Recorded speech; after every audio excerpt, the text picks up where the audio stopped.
folks, you have to give me a minute here. We are sorting stuff out at the moment. I've literally just downloaded the game. I've not even set up a scene for it or anything.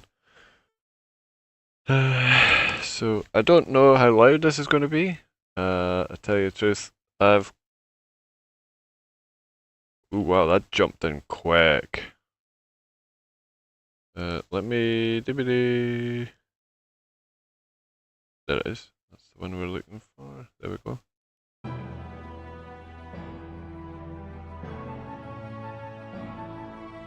So, let me...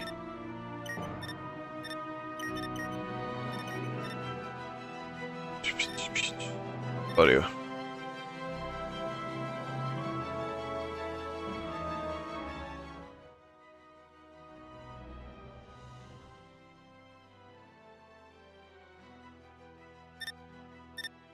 So here we go, it's Starship Simulator, it's a tech demo, alpha build is version 0.224.0.2, now I don't know how many points I want in there, but yep. And we are on Unreal Engine 5.3.2. So whilst we're here, where is it? I always forget. Fucking Steam have changed all this around. I'm not a big fan of this. I prefer the old style. I'll use guides. Might be quicker. Whilst that loads. Shut up. So this is what to expect.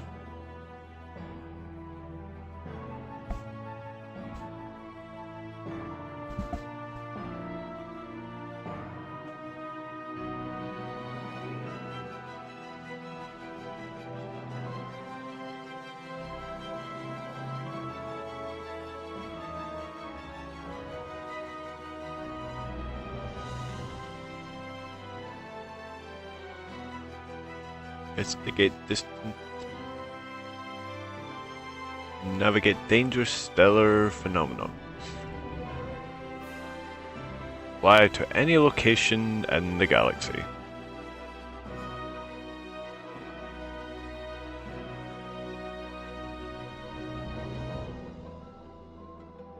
Form a multiplayer crew and explore the galaxy together. Extensive ship interior customization. Character customization, multiple crew roles. Farm role specification tasks throughout the entire ship. Nice. Fully simulated ship systems. Starship's design in CAD software. Kilometers of pipes and cables. You can tell they're American. Kilometers. I presume they're American.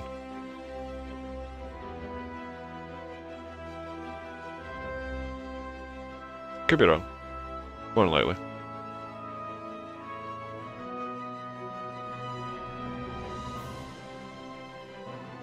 Diverse. Procedural. Generated. Billions of unique variations.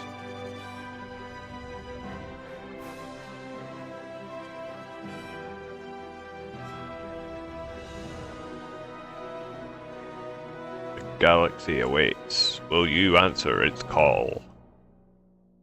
Only on Starship Simulator. It's a pretty cool video. And that's just a little insight as to what to expect. I can't make this bigger.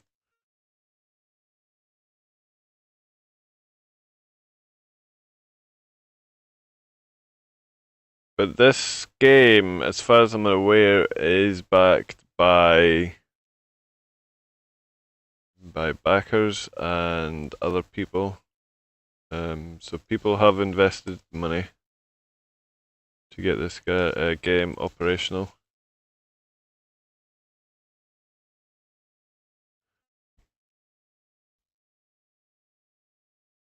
So every planet is randomly generated, procedurally generated, whatever the fuck you want to call it.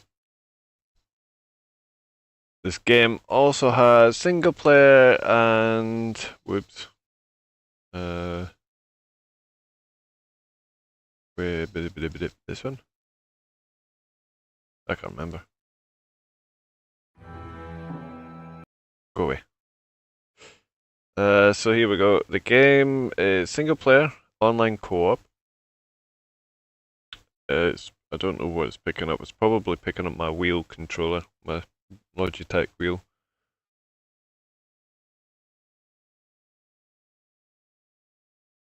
I am not reading all that, so I'll just leave that there for you for a quick sec, or you can come back to it later. It's been up there long enough.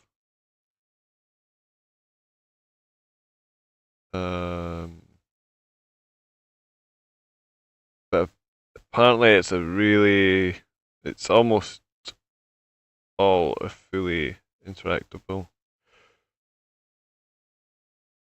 There's like different roles, so you'll have your captain, of course, you've got your pilot, you've got your science officer, you've got your tactical officer, you've got your engineer, you've got your doctor, you've got your morale officer, and you've got guests, i.e. passengers.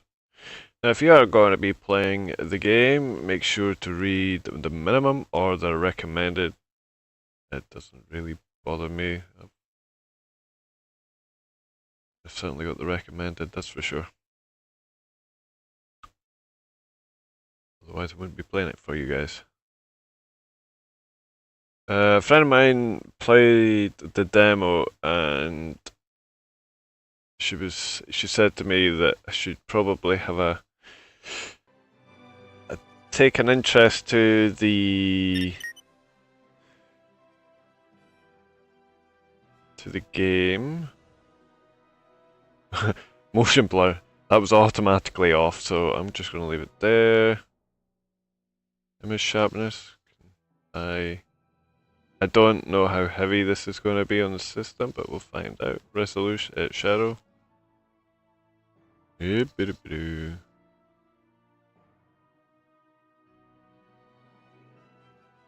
really bother me with the rest of that, to tell you the truth. So, straight off the bat, we have start new mission, training modules, multiplayer, settings, credits. The credits will be full of a thank you for the backers, and then you'll have your dev team and stuff like that. But we do have training modules. What's this? Bridge, scanning, and navigation. Let's launch this.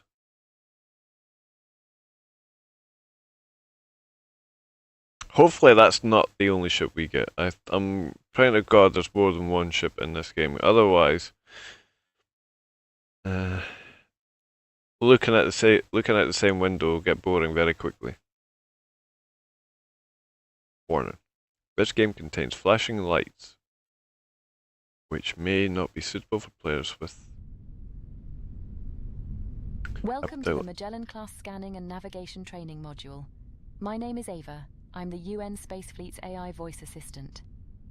In this module, we will review the correct procedure for identifying targets of interest, and then navigating the ship to the desired location. To begin, proceed to the ship's bridge. I have placed some waypoints on your HUD to help you find your way. Nice. Oh, I do have a light. Wait, what?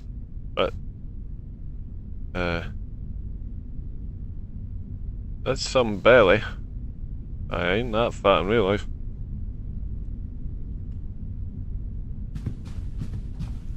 I say I do, bro.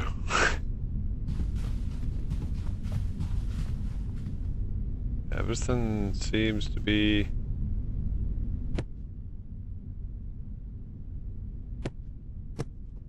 Oh, it's a hold and drag. Okay, so I've got to hold down the left mouse button to move things. Oh, I'm curious. Can't break the cup. Game sucks. Nah, I'm all joking. It would be good to see the cups break. Do love the sound effects. A little bit cheap on the sound effects though.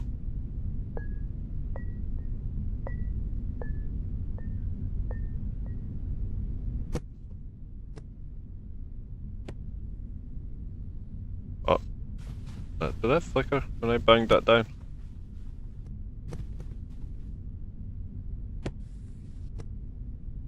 Yeah.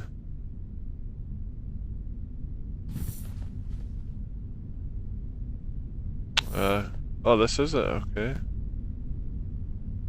Code too short. Okay, let's do 1111. Ah, you lock someone in. Unlock. Oh. So if I put in the wrong code, like so 1234. Yeah, so they do need to know the code. Okay. Clear.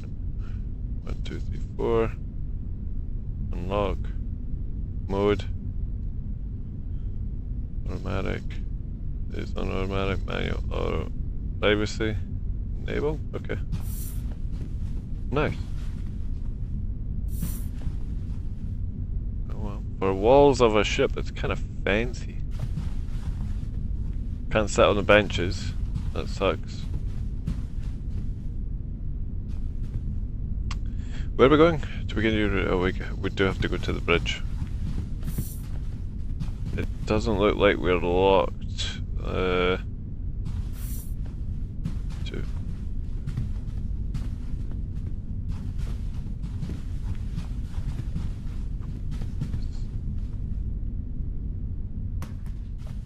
Okay. I'm just randomly wanting to stroll this ship. So it does give a waypoint. That's nice. Would be nice to see it on the edge of the screen, though. So if I'm away, it'd be nice to see it on the edge of the screen. What's this? Work in progress.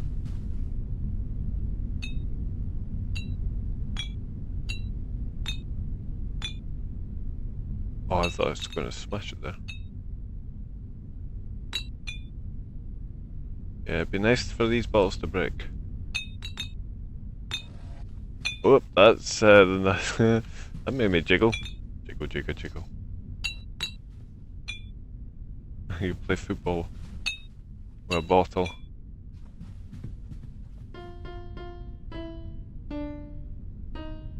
I'm not a music person.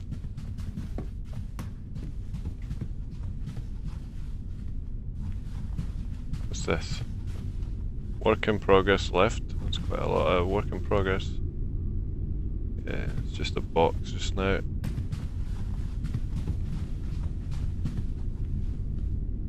You are here.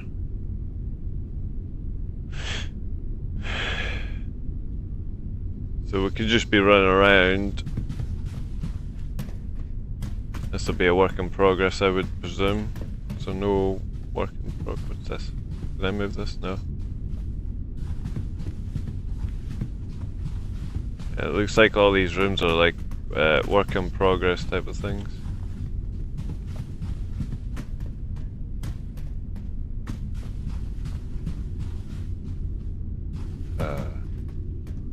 Should I be in here? What's this? I like pushing buttons.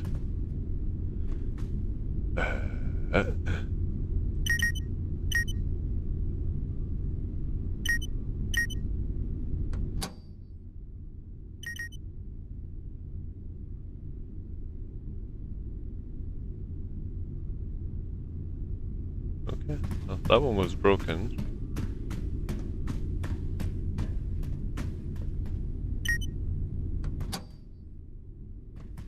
Goes quiet all of a sudden. What the?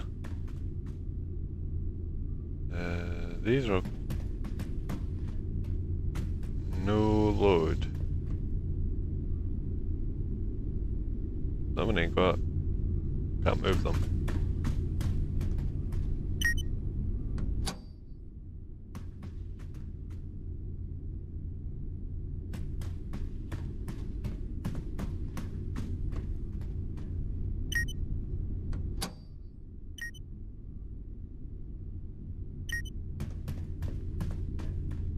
Pushing buttons. I shouldn't be pushing buttons.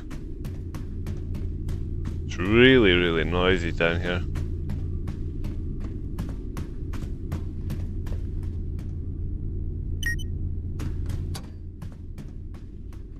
curious as to what happens if you were to connect all these. Oh, there is a sprint button. Just a little bit too quick though.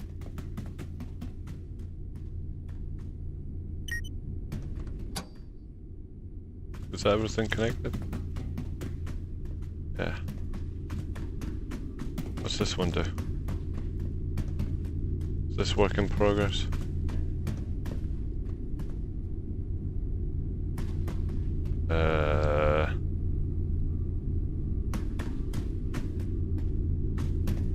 Okay. Really noisy. Could do a little bit more lighting as well. Dark underneath there.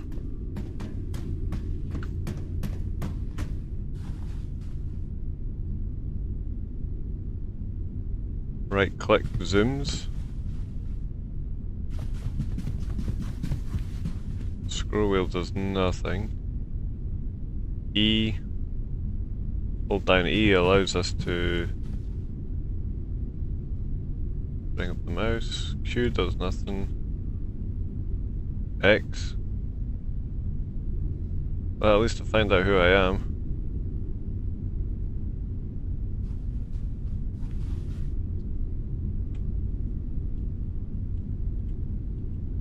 I think the C. Yeah, C's for camera. That's who we look like.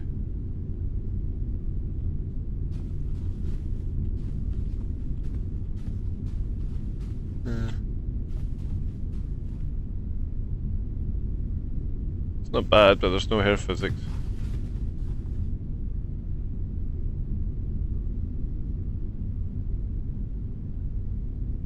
Try to see what the badge is.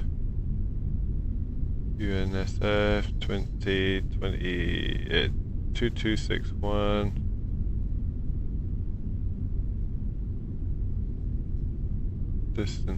Distant horizons.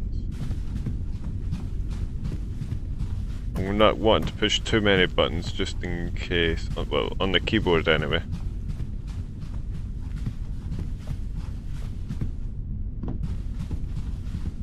We found the science labs. More work in progress. You are here. What's this?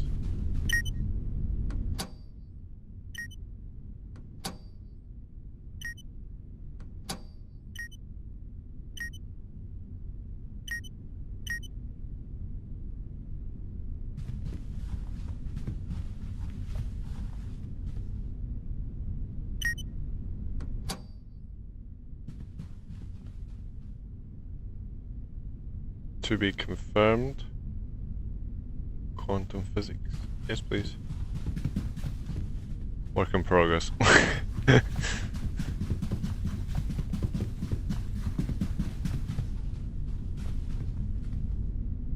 I honestly don't know what these do. I just like pushing buttons for some reason. It's a little dark in here, isn't it?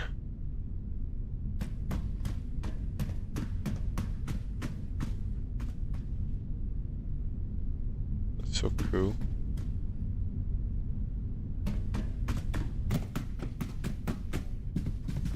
What's the other ones? To be confirmed.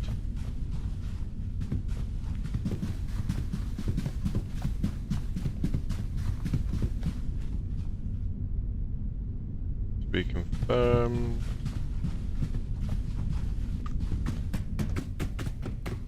Well, it's not hard to know what system we're in.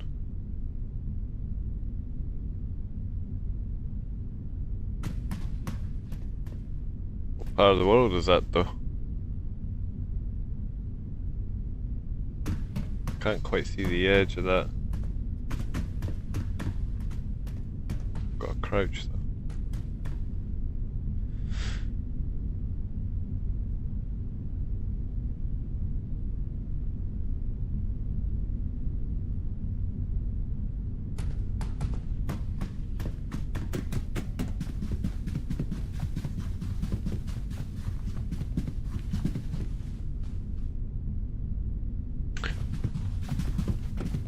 I suppose we better do the training mission. Now, You are here.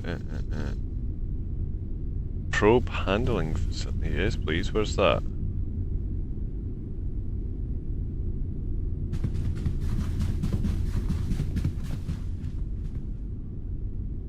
Where am I?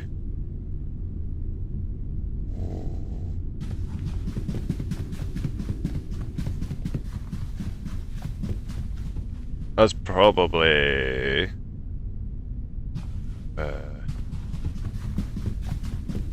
where am I? The face and... yeah, it's probably the... I think it's probably the one that we were looking at. I think it might be... this room? Oh no, it's down here. This would be the probe room then, won't it?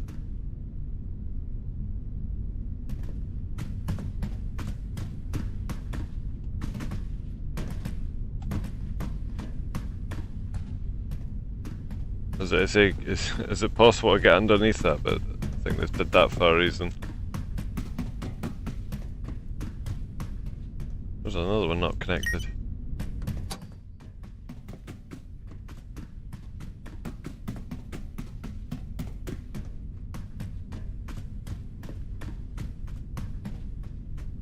Holy moly.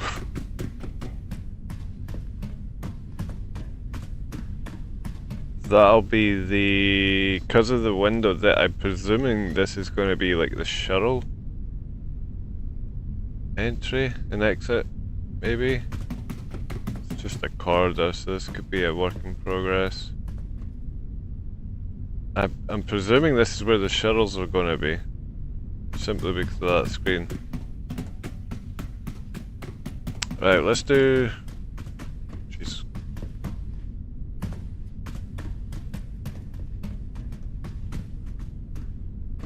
I see lights. I want those lights.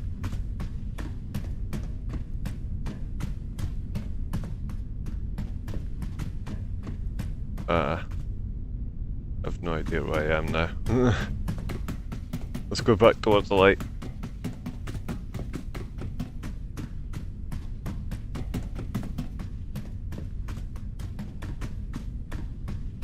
What's this? This must be... I don't know what this is. Prison cell maybe? I don't know.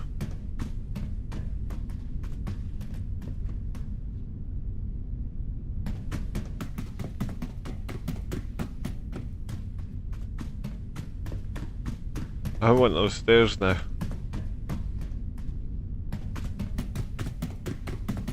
Right, let's try and... oh, that's stopping me from here. What's the devs hiding in here then?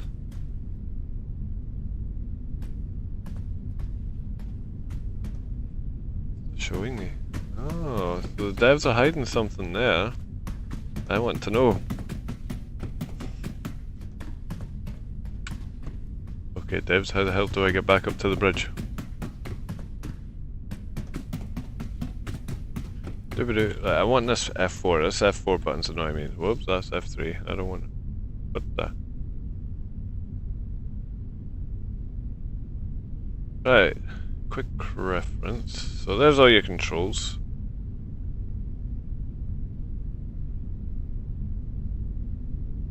So it looks like it's a numpad game. Pitch WASD, WASD, throttle.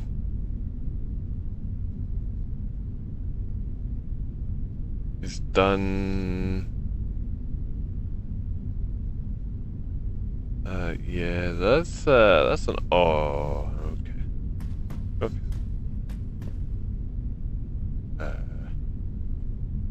So I can't escape from that menu with hitting escape, so I'll have to hit F4 again. Okay. So F1. F1's the bug report. F2. Nothing. 3. F3 gives us our ship registration or organization or ship name. Christmas. Save it for Christmas. I presume it'll pre-decorate the... Yeah, it looks like doors are going to be attached to these. Sliding doors, maybe? I don't know. Let's try and get back up to... So... How many floors has this place got?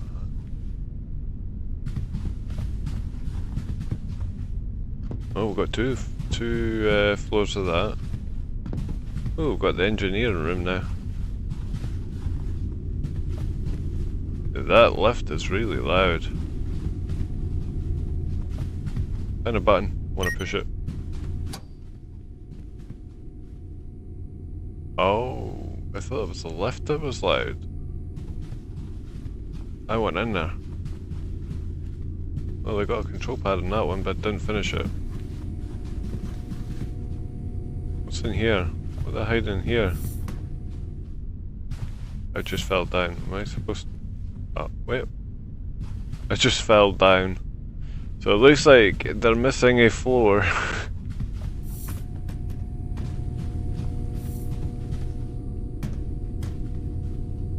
So on this floor you've got the engineering control rooms, startup capacitors, workshop, life support, storage and reactor room. One in that reactor room. It's one of the ones I'm chasing. Let me in.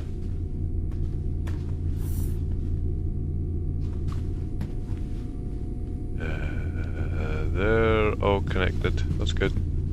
This one isn't. But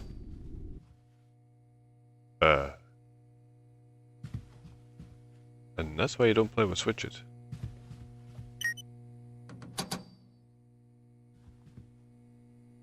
On.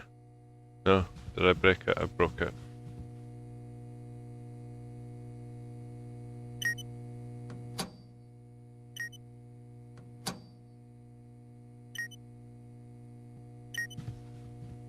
Okay, it must be this control? Nope, I broke it. Whoops.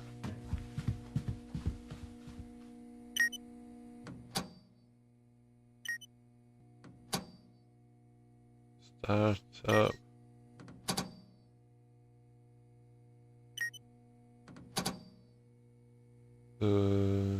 Yeah.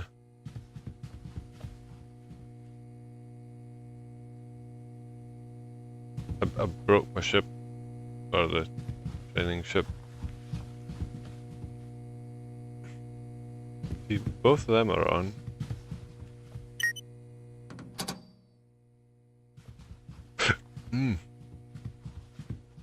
Interesting. So, got to disconnect that one to be able to connect this one. I don't know. I'm not pushing any more buttons. That's a dangerous move. How do I was going to say, how do I get in this particular part?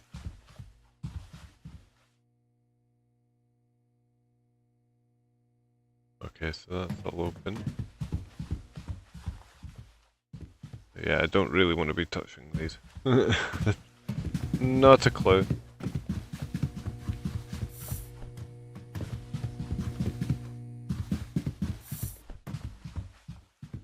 I'll find most things to not touch.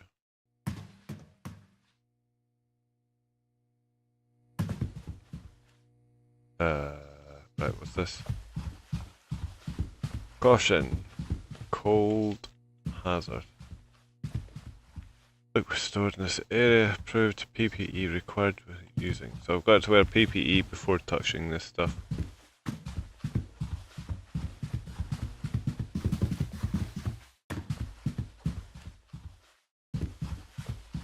I am not gonna lie, this is highly detailed. So it looks like they've got two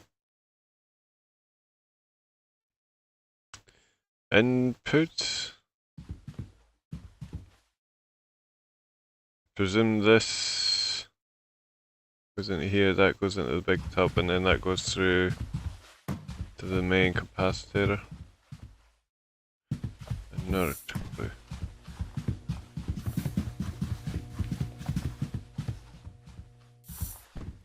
Oh yeah, that's the one I fell down, wasn't it? Did we hit the bottom floor? I think we did, yeah. Engineer. Now we're going to go all the way back up.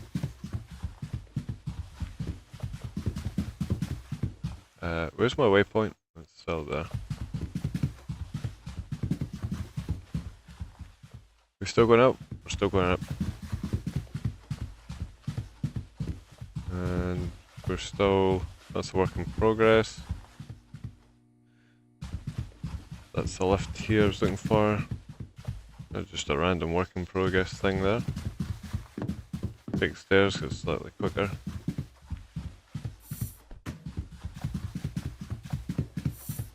Okay, made it to the bridge. Welcome to the bridge. This is the ship's nerve center, where you have command and control over any ship system. Right now we're interested in the sensors, so make your way over to that console and take a seat. Can I just push?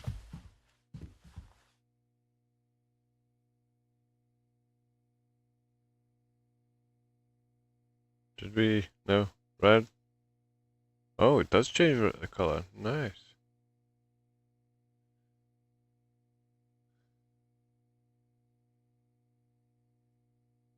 It's got disco mode.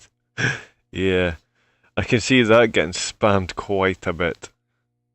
What else we got? Alien virus. Yeah.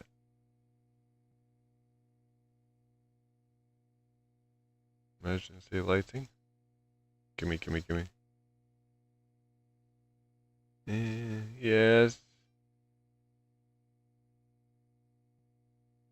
Yeah, well, on the Star Trek. No. Where's the emergency? That one. That's more red alert there. It's nice dark. It's all red. What button did I push up for? Was it F3? F3. Okay, let's do Halloween. Oh, nice. Should do one for Valentine's. Love heart balloons and things like that. Prop name. So that's yet to be worked on. Prop name. Pretty cool though. I do like this console. Normal conditions. We can see. Work in progress. F. So you can do things here. Nice. Go stand. There we go. So we are here. And we've got to navigate. We're there somewhere.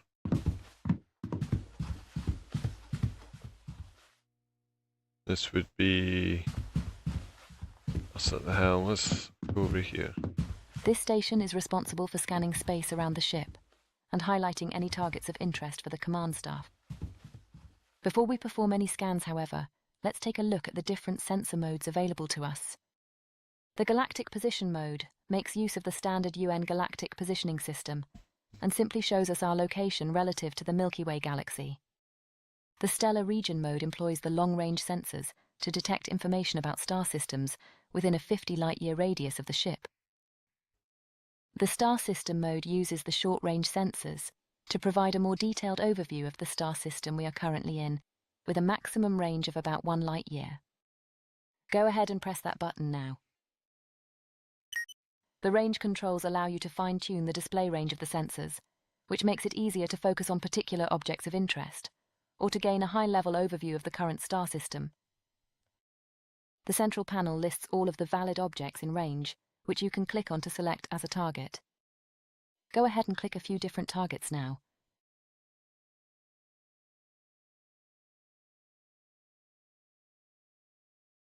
You'll notice that the Target Information panel displays more detailed information about your selected target. Once you are happy with your selection, press the Send to Helm button to make the target coordinates available to the Helm console for navigation. We got a Jupiter. Now head over to the Helm console and take a seat, From here, we will navigate the ship to your chosen target. Let's begin by taking a quick look at the various screens available to the helm. The left-hand display is dedicated to navigation and shows both the ship's current galactic position along with its target destination coordinates. The central display deals with the flight controls themselves, including the FTL system, sublight engines, and reaction control thrusters. The right-hand screen features the autopilot controls, toggles for the 3D target indicators, and the ship's navigation lights. Okay, let's retrieve the target information from the sensors by pressing the Use Sensor Target button on the navigation panel. Your target coordinates should now be displayed in this box, which represents your current nav target. The galactic coordinates represent the target's position in the galaxy to the nearest whole light year. The coordinates are relative to the center of our galaxy, the supermassive black hole known as Sagittarius A star. The local coordinates represent the target's position within a star system. The coordinates are relative to the system's center of gravity, which is usually a star, or the barycenter in multi-star systems. While it is possible to fly the ship manually to any location in the galaxy, let's engage the autopilot for now, so that I can take care of that for you. Go ahead and press the highlighted button on the right-hand screen. The ship will now automatically turn to face the current nav target, Oh, but you will nice. need to manually engage the FTL system in order for us to get underway. You can now engage the FTL system when you are ready.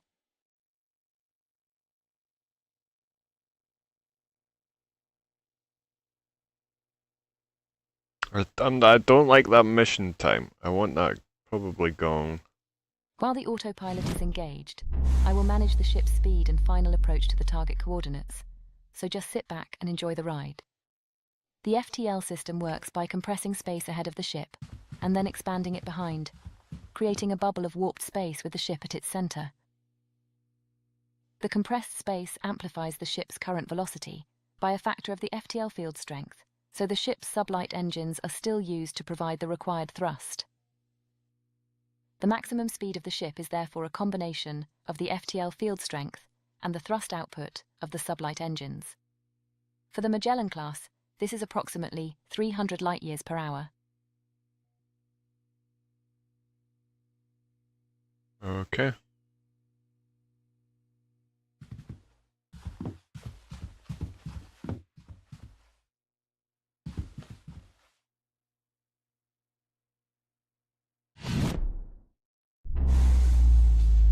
Okay, it looks like we have arrived at the target coordinates.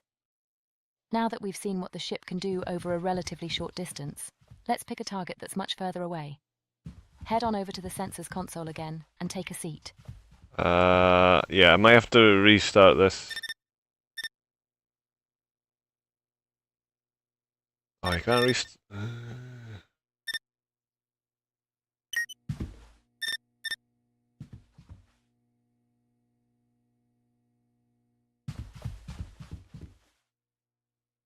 Oh.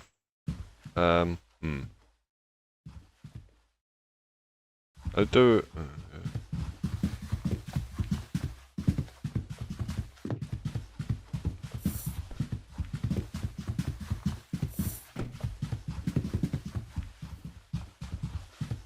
This time we're going to use the long-range sensors.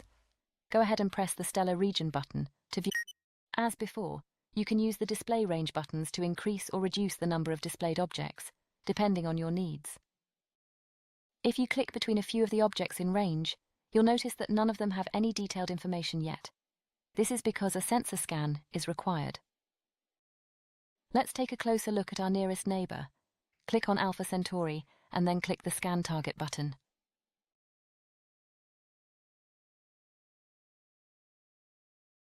You'll notice that the Target Information panel now gives us a high-level overview of the targeted system, including important data points, such as the extent of the habitable zone. This information can be used to determine if a star system is worth closer inspection.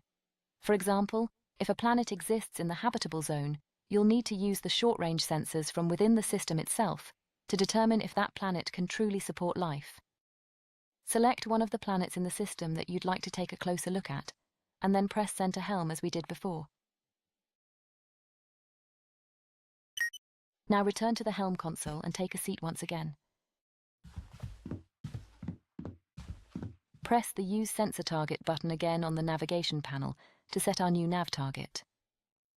Now engage the autopilot again to orient the ship to the new target coordinates. And now, engage the FTL system so we can get underway.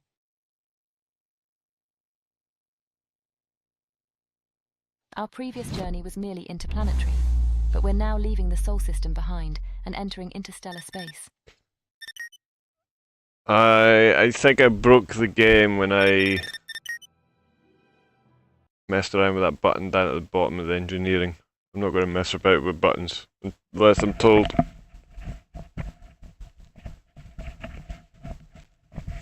That was on me. Whoops.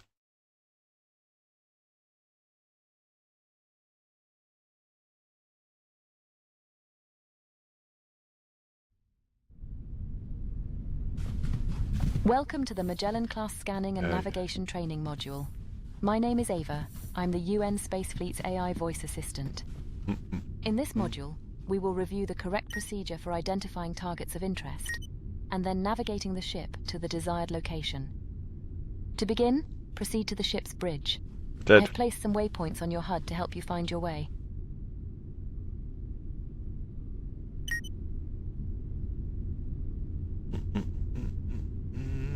Where was that? Where we're going? Jupiter. I'll send that to the helm. Wants me to come over here. Yada yada yada. Welcome to the bridge. This is the ship's nerve center, where you have command and control over any ship system. Ooh. This station is responsible for scanning space around the ship and highlighting any targets of interest for the command staff. Before we perform any scans, however, let's take a look at the different sensor modes available to us. The Galactic Position mode makes use of the standard UN Galactic Positioning System and simply shows us our location relative to the Milky Way galaxy. I think it's going to be a big The light. Stellar Region mode employs the long-range sensors to detect information about star systems within a 50 light-year radius of the ship. The Star System mode uses the short-range sensors to provide a more detailed overview of the star system we are currently in, with a maximum range of about 1 light-year. Go ahead and press that button now. I did. Dang it, woman, can I not have a drink of juice? The range controls allow you to fine-tune the display range of the sensors, which makes it easier to focus on particular objects of interest, or to gain a high-level overview of the current star system. The central panel lists all of the valid objects in range, which you can click on to select as a target. Go ahead and click a few different targets now. You'll notice that the Target Information panel displays more detailed information about your selected target. Once you are happy with your selection, press the Send to Helm button to make the target coordinates available to the helm console for navigation. Not got Mars on here? Oh, it's just above it, dumbass. Now head over to the helm console and take a seat. From here, we will navigate the ship to your chosen target. Where is my chosen target? It's probably... oh, there it is. That's only too lightweight. No, let's do Jupiter. It seems a bit further.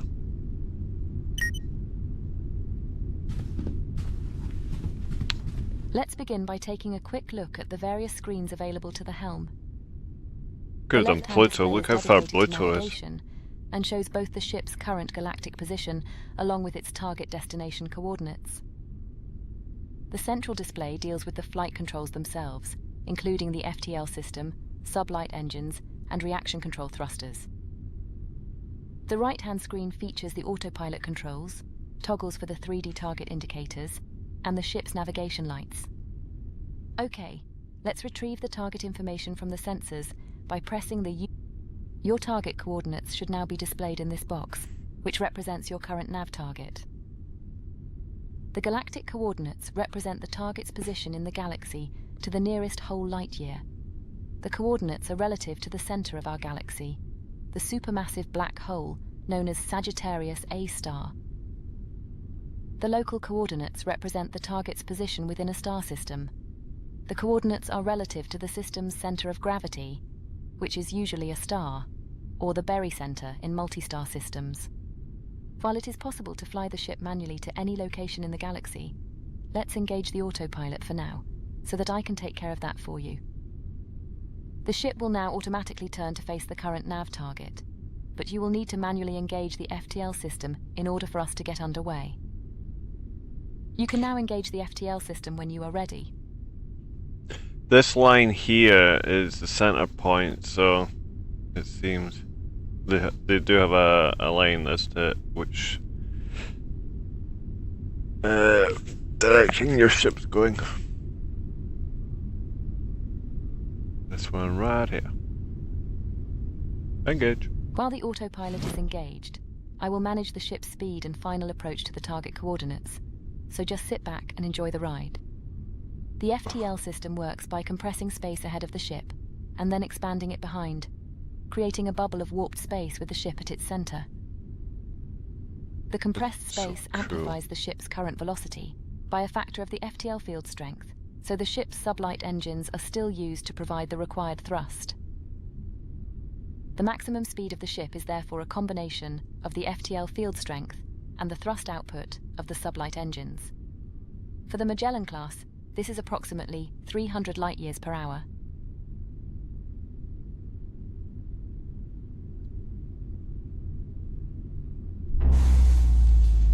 Okay, it looks like we have arrived at the target coordinates. Now that we've seen what the ship can do over a relatively short distance, let's pick a target that's much further away. Head on over to the sensors console. This time we're going to use the long-range sensors.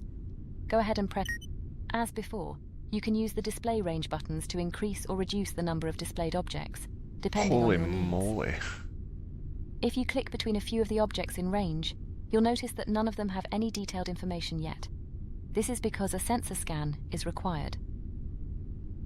Let's take a closer look at our nearest neighbor. Click on Alpha Centauri and then click the Scan Target button.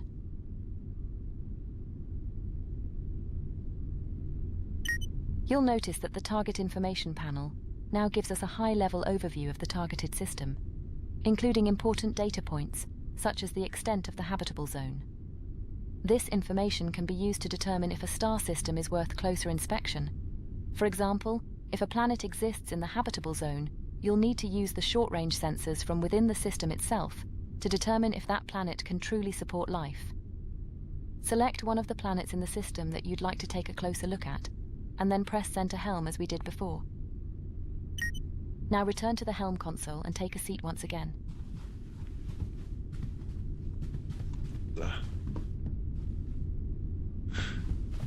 Press the Use Sensor Target button again on the navigation panel to set our new nav target.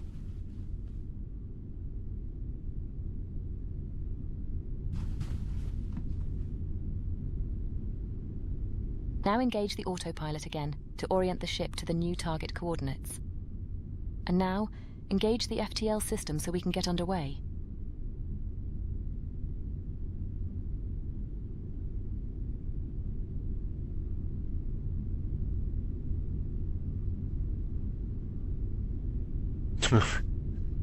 "20 light years away." Our previous journey was merely interplanetary, but we're now leaving the Sol system behind and entering interstellar space. The Milky Way galaxy is a vast and mysterious place, where even light takes over 4 years to reach our nearest stellar neighbor. Thanks to recent breakthroughs in FTL technology, however, we can now make that same journey in around 1 minute. Even so, at our maximum speed of 300 light-years per hour, it will still take over 2 full weeks to fly from one side of the galaxy to the other. That's a distance in excess of 100,000 light-years. Our galaxy contains hundreds of billions of star systems that are waiting to be explored, in addition to countless other stellar phenomena that we don't even have names for yet. This ship and her crew are tasked with exploring distant new worlds, seeking out new life in all of its diversity, and making peaceful first contact with any intelligent species that are encountered along the way. The galaxy can also be a dangerous and unforgiving place, so as we tread cautiously into the unknown, we should remain mindful of any potential dangers lurking in the dark. We're not far from our destination now, so sit back and enjoy the view while I handle the final approach. Yes, ma'am.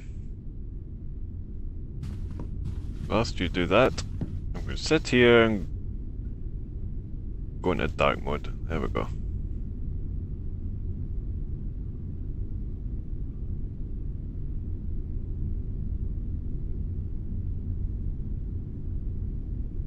So far, I'm loving this game. I don't know why. I don't know if they're planning, because it offers single player. I don't know if the game's going to have AI supporting you or not. I haven't seen the missions. This is the tutorial.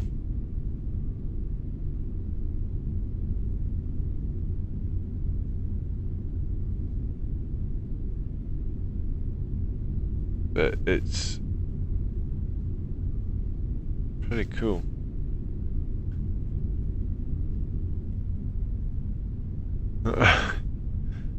Okay. There we go. Hey. Can we...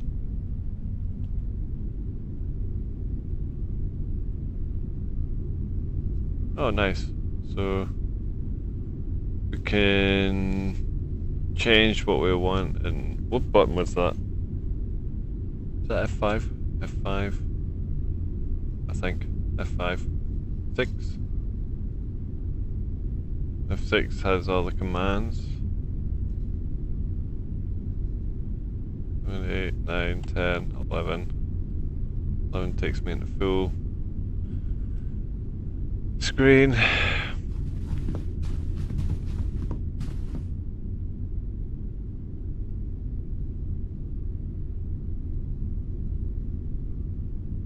It's really nice. I don't know why the emergency lighting in here really suits this ship.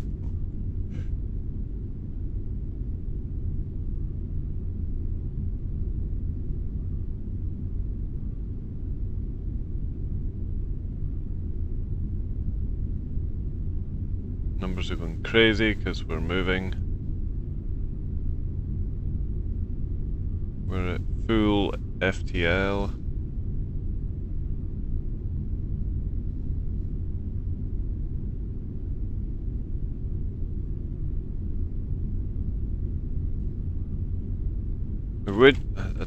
Can we shut down the map? No. Is that done through navigation? Nope.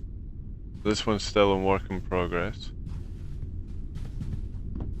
What's over here? Weapon systems, I would imagine.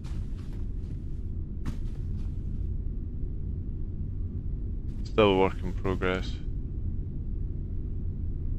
So there's no weapons on this one. Over there, yeah. This one. That's the only downfall, is you can't bloody see where you're going. We have arrived.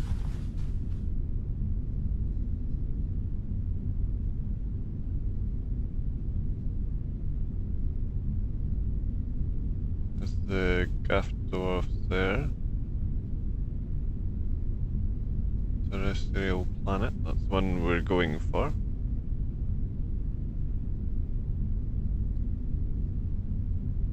Boom.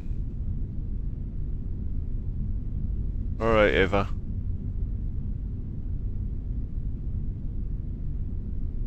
We're here. Okay, here we are. You are now looking at an entirely new world, bathed in the light of another star. At this distance, our home is now just another point of light in the darkness of space. Does life exist here? What new things can we discover on this world? These are the questions that this ship was designed to answer. This concludes the scanning and navigation training module. You are free to continue exploring if you wish, but please be aware that your progress will not be saved. Thank you, and goodbye. She's very polite.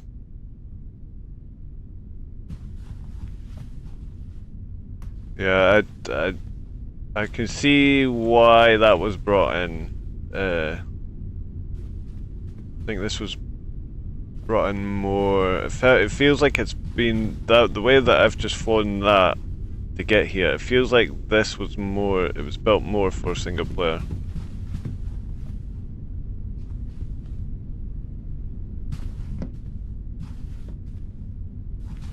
Okay, so we've done the first one, so we've got engineering, cold start sequence. So basically firing up the engines from nothing from the start.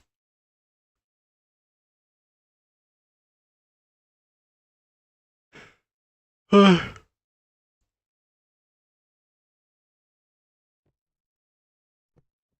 they really are. Welcome to the Magellan Class Cold Start Training Module.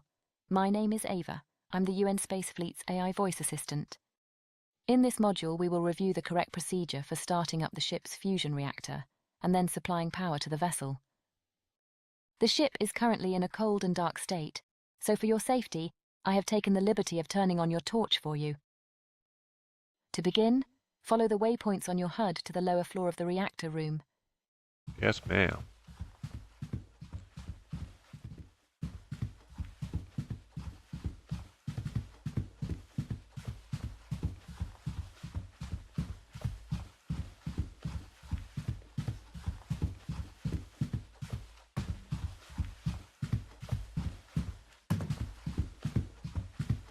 As you can see, the reactor is offline, and none of the ship's systems are powered. Our first task is to provide power to the engineering decks, so let's make our way to the start capacitor's room. Follow the waypoints on your HUD to the startup distributor.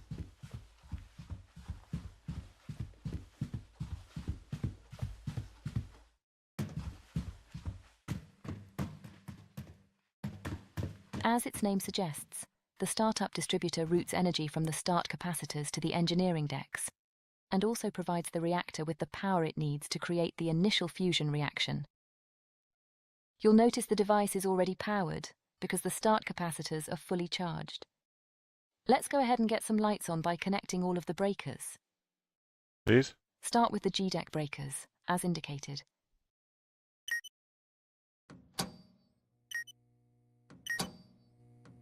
And now the F-deck breakers.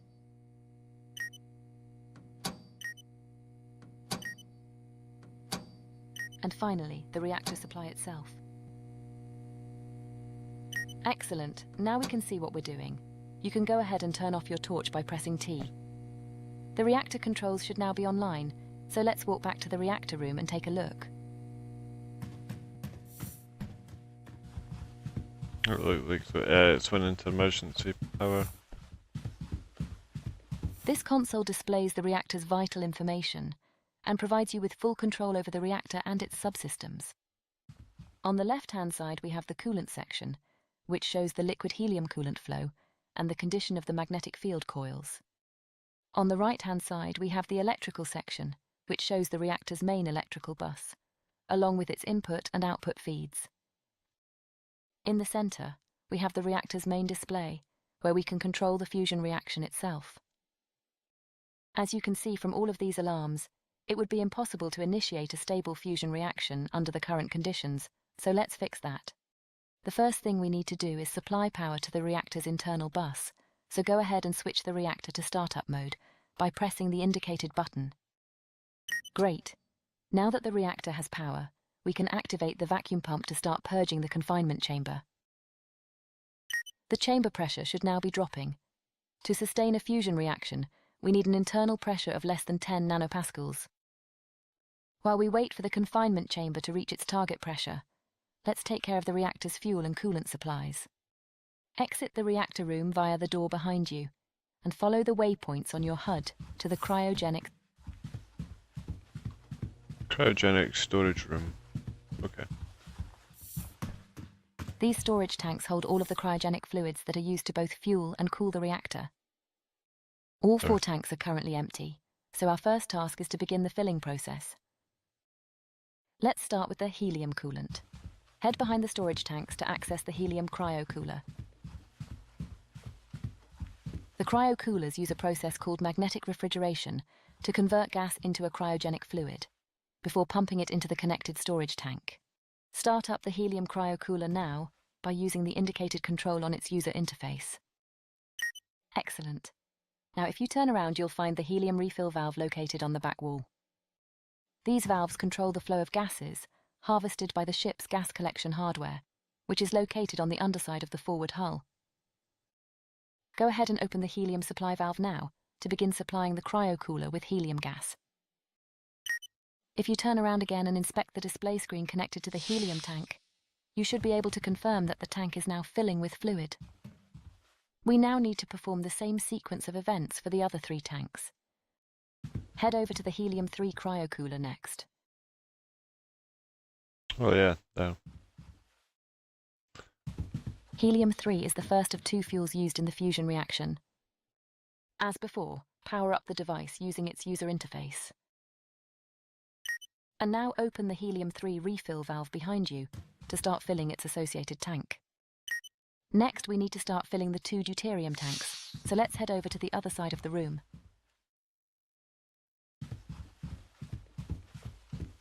Deuterium, also known as heavy hydrogen, is the second of the 2 fusion fuels. We store double the amount of deuterium compared to helium-3 because deuterium also fuels the reactor's neutral beam injectors. As before, turn on the first deuterium cryocooler. And now the first deuterium refill valve behind you. Next, turn on the second deuterium cryocooler. And now the second deuterium refill valve. Okay, perfect. All 4 storage tanks should now be filling with cryogenic fluids. For our next task, we now need to engage the cryopumps in order to start supplying the reactor with everything it needs. Make your way around to the other side of the tanks and locate the deuterium tank outflow valve.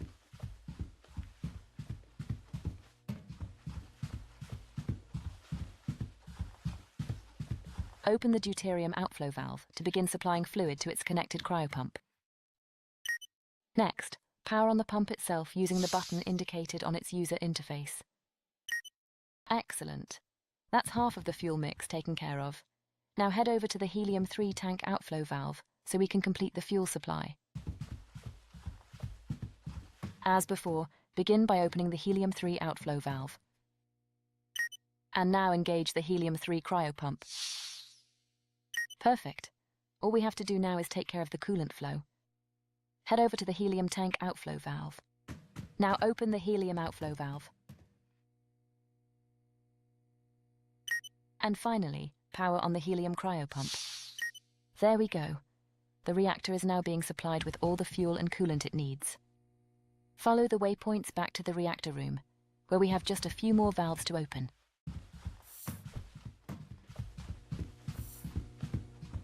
Seems like quite an in-depth startup, and that is something I am enjoying. To complete the coolant loop, open the helium inflow valve to start flowing coolant through the magnetic field coils. Now make your way around to the opposite side of the reactor to complete the fuel supply process. First, open the deuterium inflow valve. And now open the helium-3 inflow valve. Okay, great. Let's head over to the reactor controls and take a look at the coolant display. As you can see, we now have coolant flowing into the reactor. This has begun the process of cooling down the magnetic field coils, which must reach temperatures below 20 Kelvin in order to become superconductive. Once the coils have... Okay, the temperatures look good. You can now power up the field coils. With a solid vacuum established, the field coils powered up, and fuel flowing into the reactor, you are now free to initiate the fusion reaction. Congratulations! You have now successfully started the fusion reactor. For safety, the reactor automatically starts up at only 10% of its rated power. This means high voltage systems, such as the FTL drive, will be underpowered until you increase the reactor output. Let's resolve that now. Increase the power level to 100% using the indicated controls. You'll notice that you can increase the power beyond 100%, but doing so for an extended period will overheat the reactor, causing damage and forcing an uncontrolled shutdown. Okay, we now need to provide power to the rest of the ship. With the reactor now powering itself, you can go ahead and switch the internal bus mode from startup to supply. Well, she wanted this at 100, so...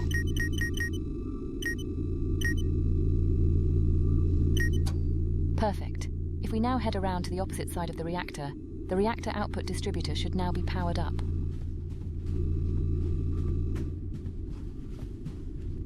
This device distributes the reactor's output to the ship's high-voltage systems, which are in fact the only systems powered directly by the reactor. The rest of the ship is powered by 48 individual battery arrays, which we now need to begin charging using the reactor's output. Go ahead and connect all 5 of the output breakers here.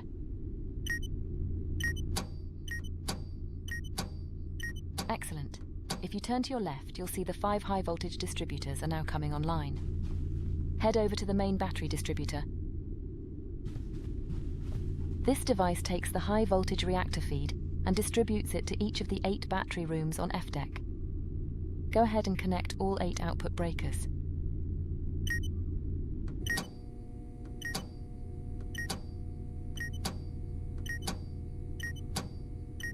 Perfect. The battery arrays should now be charging, but we should perform a visual inspection to make sure. Follow the waypoints on your HUD to port battery room 1.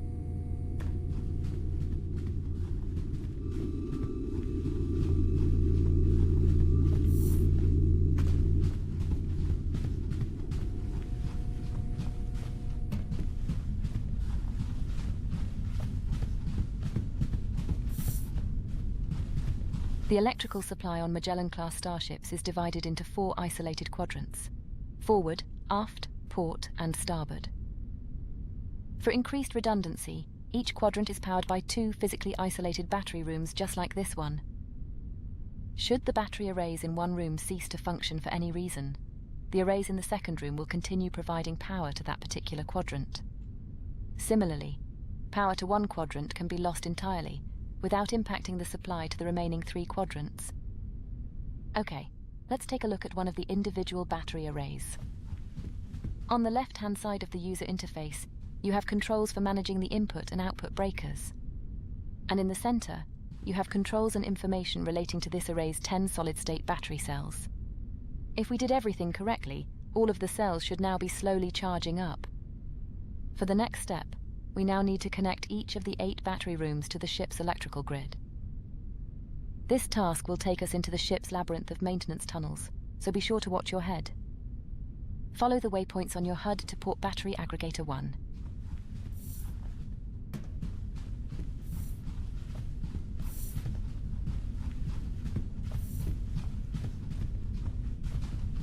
Each battery room has a corresponding battery aggregator, just like this one. These devices perform load balancing and also combine each room's 6 individual battery arrays into a single high-voltage feed. Go ahead and connect the output breaker now, which will connect this set of battery arrays to the ship's electrical grid. Okay, 1 down and 7 more to go. Next, head over to port battery aggregator 2. As before, connect this aggregator's output breaker. That takes care of the port battery rooms. Let's make our way to the forward quadrant next.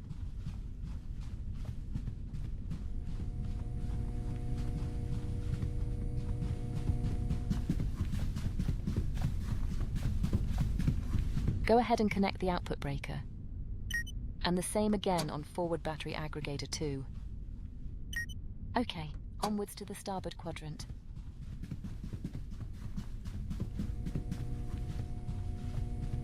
I'm not gonna lie, that's some startup process.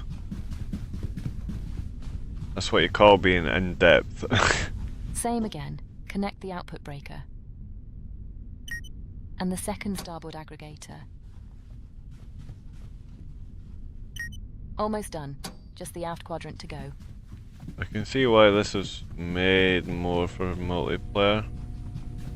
You can have a big crew doing enough of every floor. Connect up the first aft aggregator. And finally, the second aft aggregator.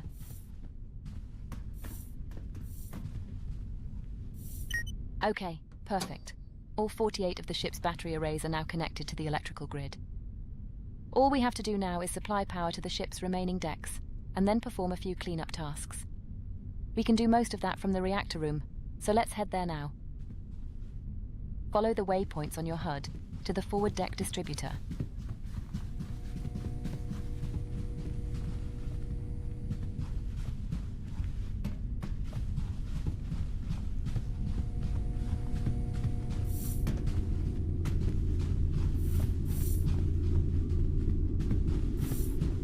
Each deck in a given quadrant is fed by a deck distributor, which takes the total electrical load of that quadrant, and then load balances it between the two connected battery aggregators. Go ahead and connect the output breakers for all 7 decks in this quadrant.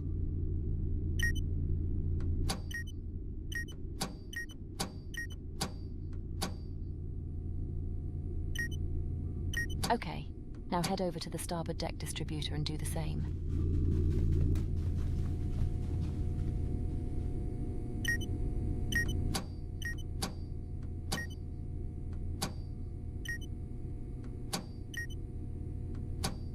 And now the aft deck distributor.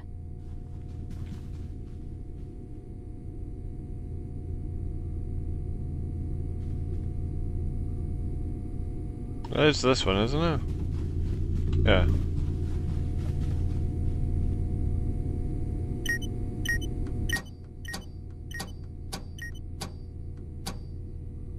And finally, the port deck distributor.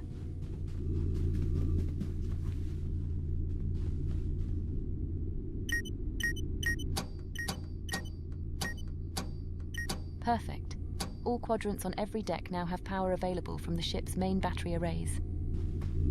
You'll notice, however, that the ship is still under emergency lighting conditions, because F and G decks are still using the start capacitor's supply. To resolve this, we simply have to switch the 4 quadrant distributors on F and G decks over to the main battery feed. Head over to the G deck forward quadrant distributor. Each deck has 4 of these devices, 1 for each quadrant. They are fed by the corresponding deck distributor. Go ahead and switch this quadrant over to the main battery feed. That's better. Now we can really see what we're doing. Now head over to the starboard quadrant distributor and do the same. And now the aft quadrant distributor.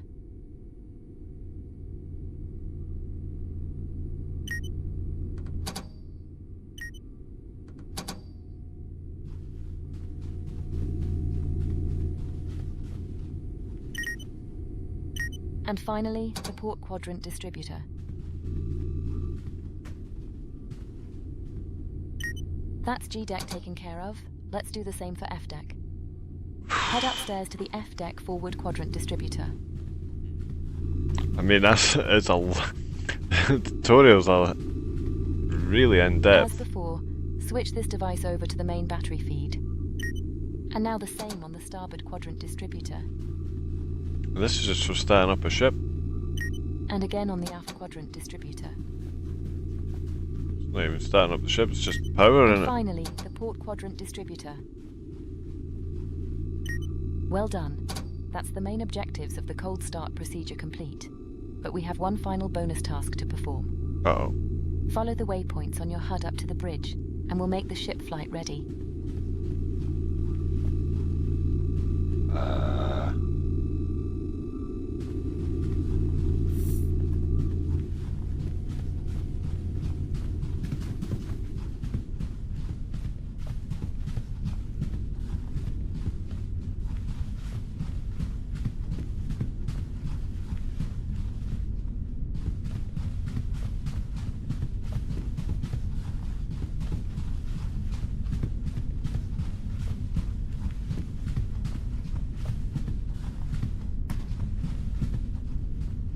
Go on left.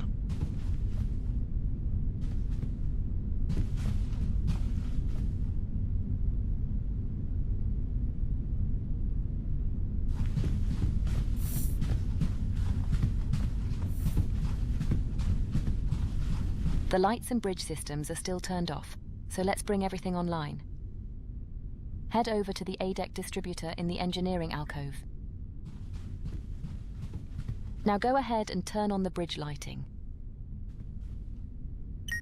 And now power up the bridge systems. Okay, there we go.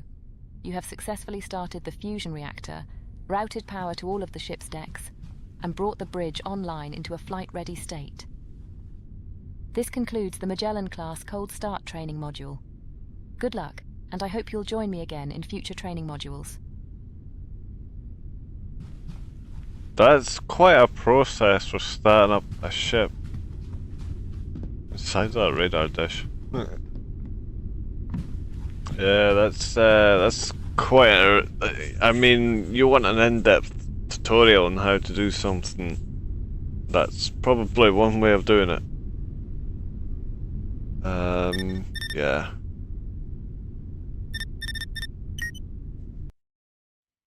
That's just a tutorial. So they've only given us one mission.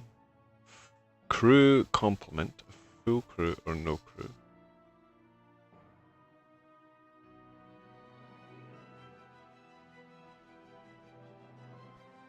First launched in 2261. 2261. The Magellan Class is renowned for being the first vessel that was designed and built specifically for deep space.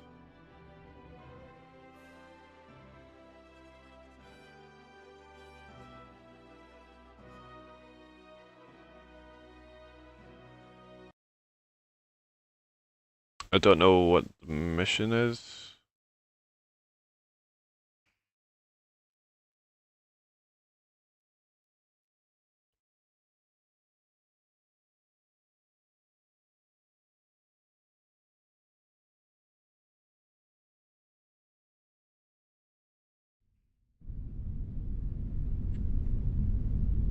A new recruit has boarded the ship.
What's the armory?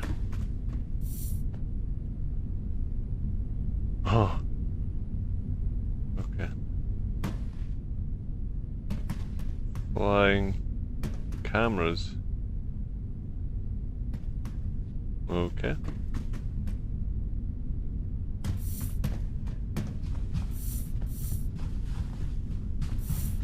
Oh, this I didn't see.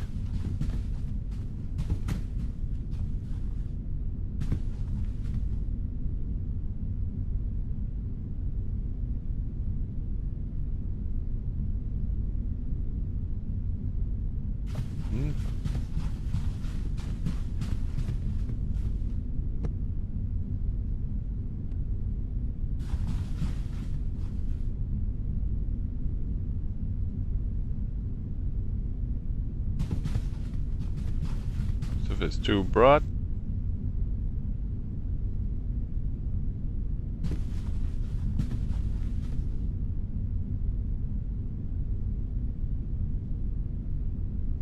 Oh, nice.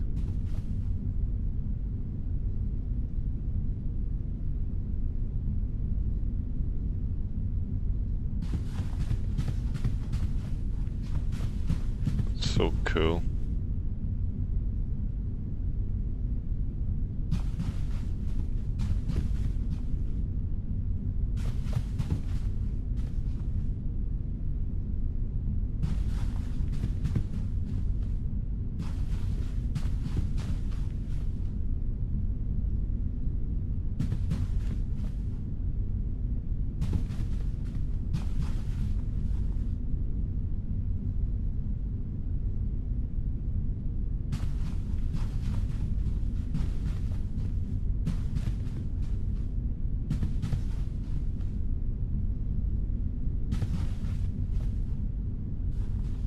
I love the detail.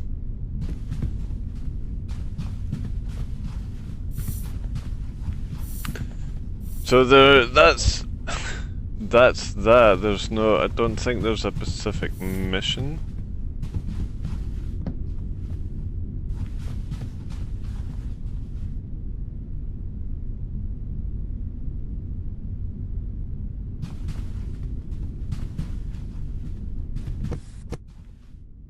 What the? Oh, pumpkin. Pumpkin made me fly.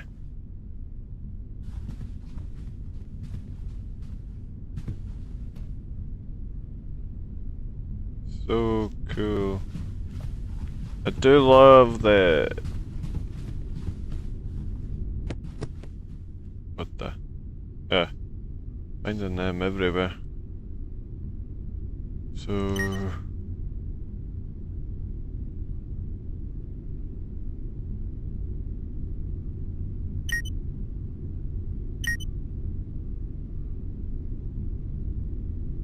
Does it matter if it's star system?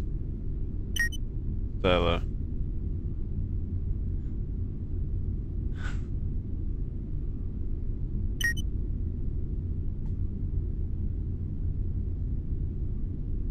Star.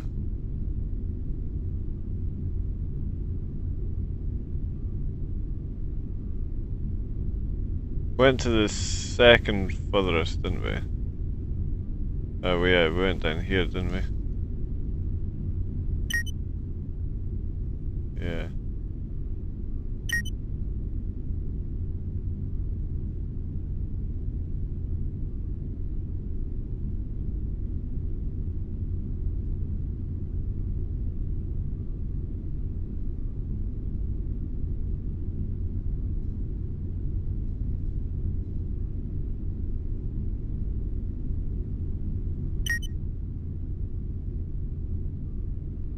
I can't scan that.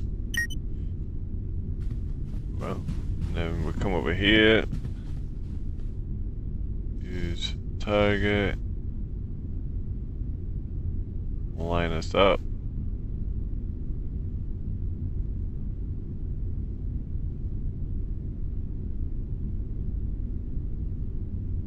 We're lined up. Almost. I noticed that they're missing external lighting on the gauge. Through the planet we go.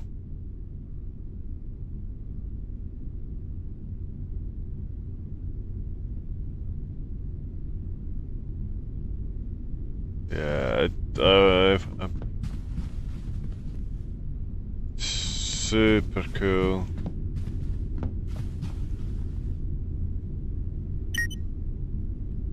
There we go. And then we can sit down and have a party.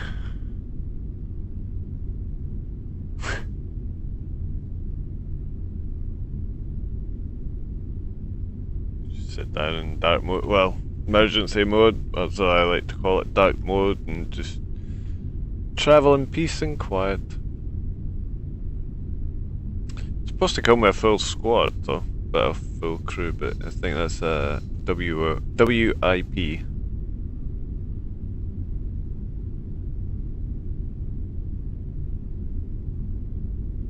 I wonder, because they have the crew option, I'm wondering if they'll put all of this in one place over here. And then your crew will do it as you send the coordinate.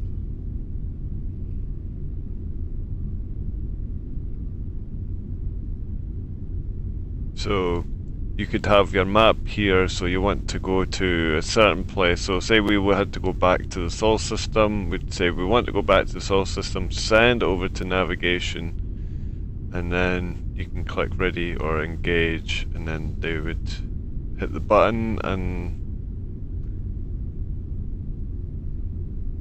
I don't know what you would want to do. So I think probably the best way to do it is just send everything through here, and then you could send your orders through to your AI crew or something.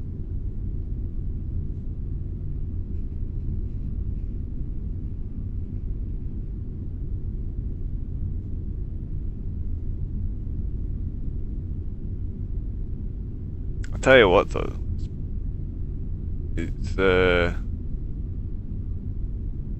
near enough everything that I have touched is interactive.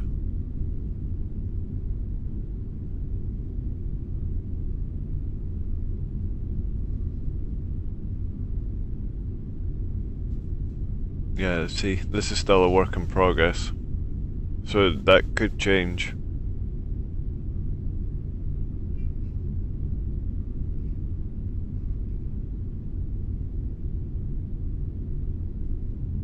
I did notice one thing though. I'll stand up just in case. Customize ship. Walls. Coming soon. We go for like a black carpet.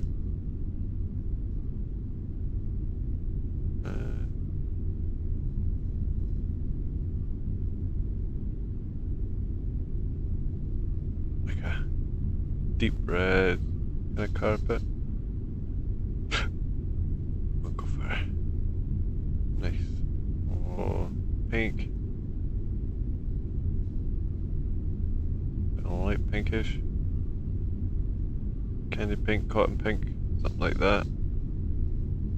We'll save that. Yeah, the walls are... I don't know. As much as I like the white walls, they're just a bit too white. We'll save that. I don't know if I can... UI panels, I'm not touching that. Lighting.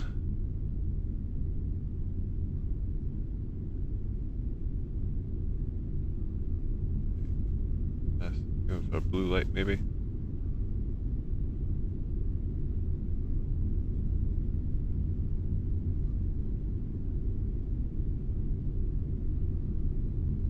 Oh, that's that one. 3 over 3, 4, 5. There we go. So you can change what you want to be. I'll be Admiral, clothing.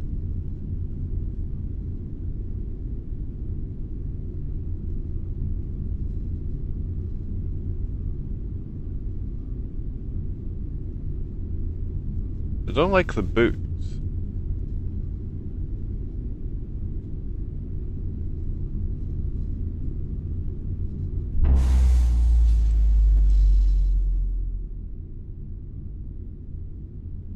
Oh, look at the female. Can't rotate the character, that's annoying me.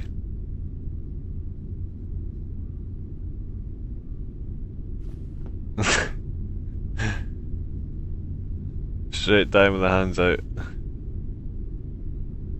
Hairstyle.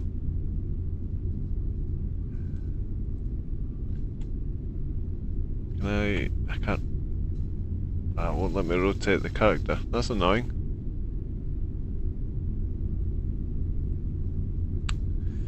Pigtails. Jesus Christ. Ponytail. Long. Extra long. Yeah, that's just not extra long, that's just...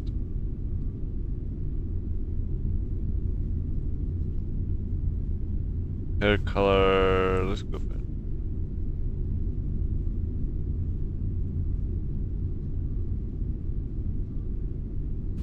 Pink. Holy shit, that's bright.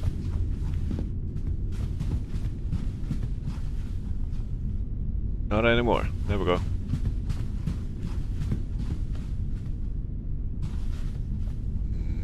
Nice.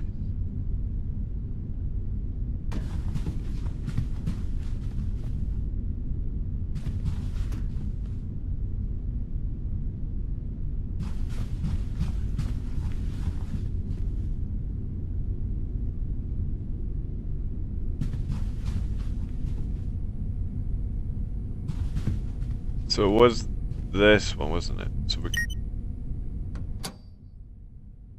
disconnected.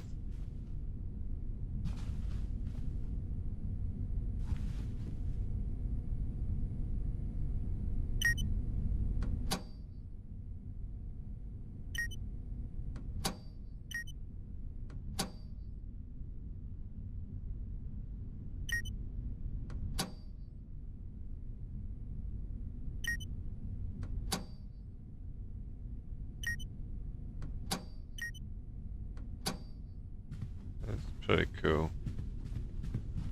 Yeah, see how bright that is? Switch her over to here. You can now see the planet. Yeah, I've got really high hopes for this game. I really want it to do well.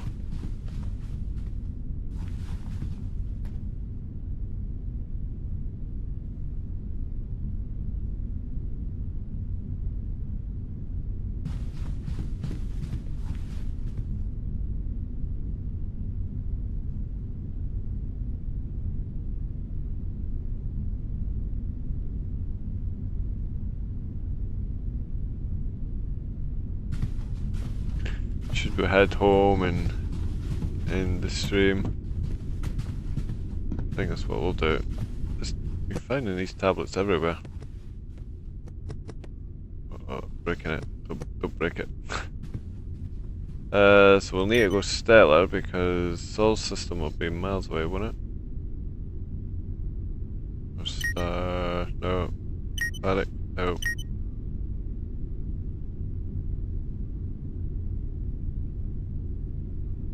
I don't know how far we travelled. Uh-oh. We've lost home.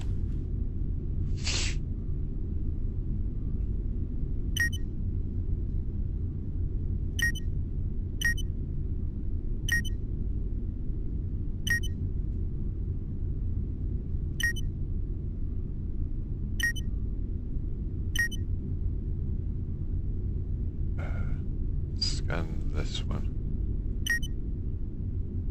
Oh. This one. Nope.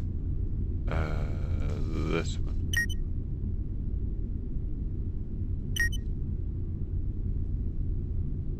There we go. We'll find it now. We should do.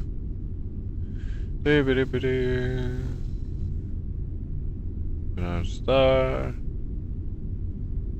Where are you, Sol? Sol be at the bottom somewhere. There you are. And we need Earth, because we're going home. And whilst I'm here, let's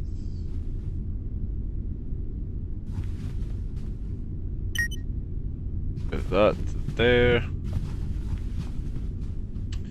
Then we've got to use that. Let's engage her. Engage Ava. And we'll engage that way. Go when you're ready.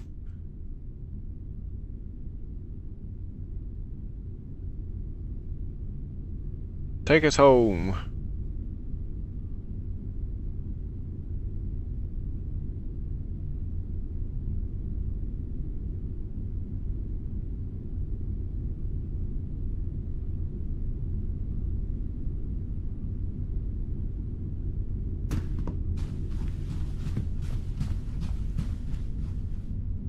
Need that. There we go.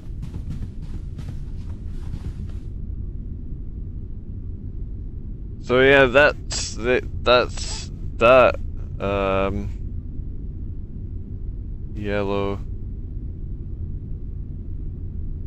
Be nice to see these flashing, the red and yellow alerts. The red, just red flashes. The yellow doesn't. It would be nice to see the yellow flash, perhaps. Red flash. See it there.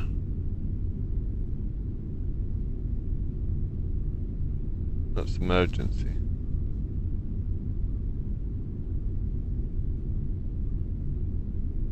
Mission time. So we've been on this mission for 18 minutes, but it's more of a sandbox mode, really.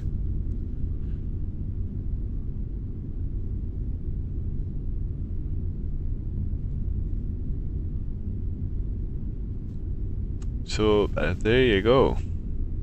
That will be that.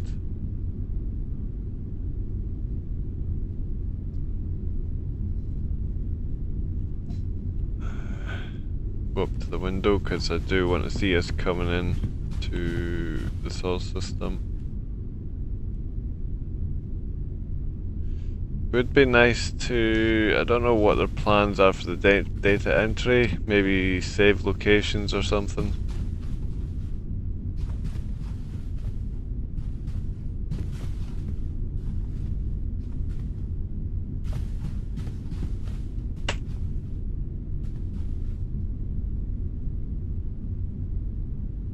But yeah, I've got high hopes for the game. I'm fully backing as to what they're doing. I think they've still got I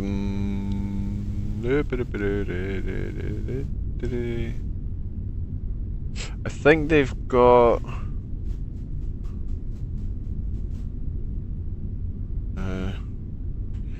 Starship Simulator.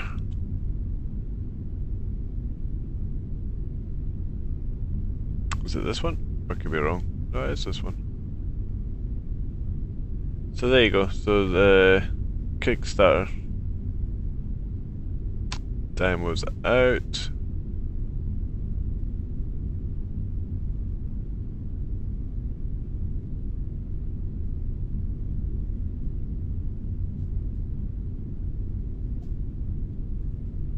I don't know if they're still taking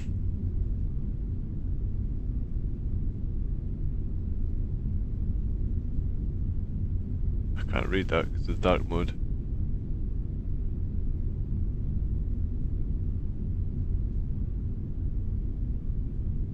Coming soon. Somerset, UK. That's all this. Okay. But yeah, this is their website. The game has been linked in the description if you're wanting to check it out and play for yourself. This is what you'll need in order to play. So you can't say, oh, my PC doesn't meet the recommendations. I've literally put them up in front of you as to what you do need. So go and check them out. Play the demo if you like it, but if you don't, I'm sure there's one out there for you. We're coming home.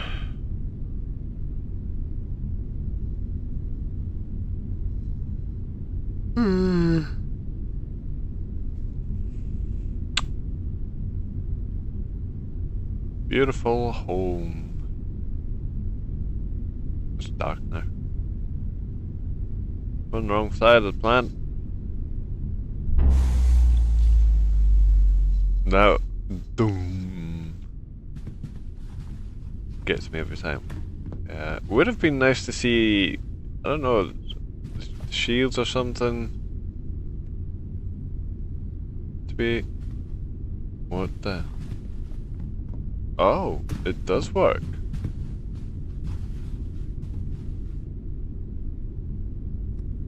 No, that's nice.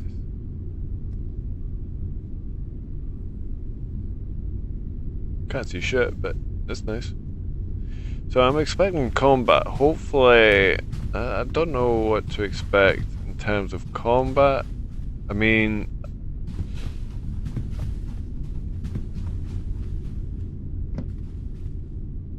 yeah, I think that's just a bit too far to think ahead.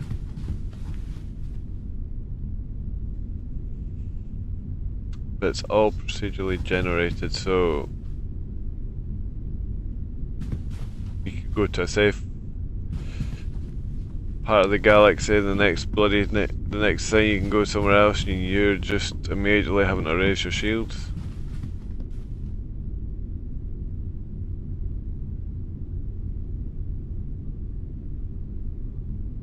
I am looking forward to it, but anyway, thank you so much for watching, as always. it's been an absolute pleasure. If you're interested in playing this game, like I said, it's down in the description. It is a demo. Release date is yet to be announced.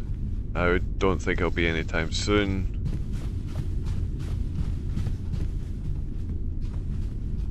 Given what we have seen, but from what I've seen, it's showing a lot of promise. But I have seen games come and not come out. They ran out of money.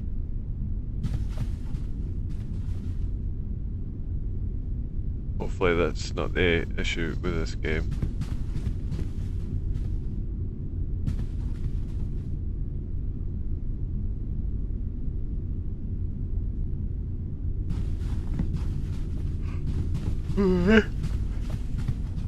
Anyway guys, thank you for watching, as always. It's been a pleasure.